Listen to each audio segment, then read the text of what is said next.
дар ин боғ шерҳои зинда нигаҳдорӣ мешаванд.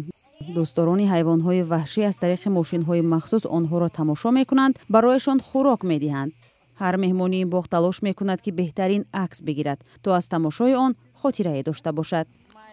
ин навъи тафреҳ ва тамошои шерҳоро дар Анталияи Туркия як тоҷики муқими ин шаҳр роҳандозӣ кардааст. ҷавони тоҷике ки ин боғро дар Анталия бунёд кардааст, бо сабаби халал ворид нашудан ба тиҷораташ خودро معرفی نمی‌کند، ولی میگوید مهم این است که توانسته در این کشور برای خود و تاجیکان دیگر جای کار فراهم کند.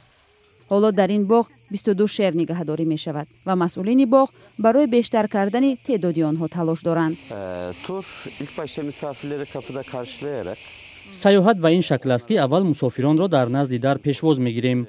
در داخل قفس احتیاطی جای میدهیم. باید به کودکان دقت دهند. پنجره ها را نقاپند. بایتار ما همه قاعده های بخطری را میفهماند. وقتی آنها فهمیدند تلفن هایشان را برای نگاه داشتن میسپارند و با همین سیاحت آغاز می شود. سیاحت 10-15 دقیقه ادامه می کند. به خسته شوی مهمان ها و خواهش آنها ممکن است وقتی سیر و گشت تغییر یابد. سیاحان هستند اساساً از اروپا، آلمان، فرانسه، پولشا، چخ، کشورهای بالتیک و روس‌ها هستند. این تنها یک گوشه باغ است که تاجیکی مقیم انطالیا بنیاد کرده است. اینجا نوع‌های دیگری سیاحت برای خواهشمندان هم پیشنهاد می شود. از جمله تماشای باغ از طریق ماشین‌های مخصوص را که هنگام استفاده از آن ادرنالین انسان را بالا میبرد. چندی از کارمندان این باغ استراحتی در انطالیا تاجیکان مقیم ترکیه هستند.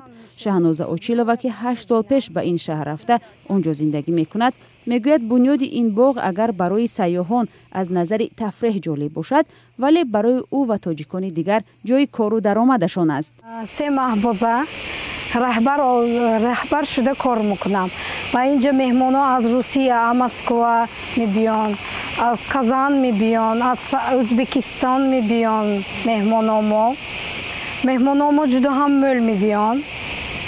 اینجا با من سفر ما هستند، لیون سفری میبیان.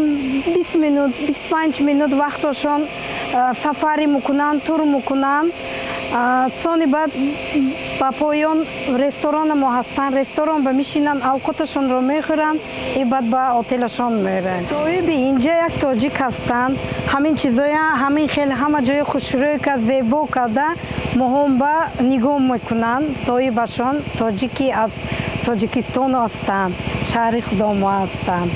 اینجا نمیدونن تاجیکای مهم، اگر دونن ayneli kada ba inja shahar biyon agar juda xursand mishon tojikoya kam mebinam.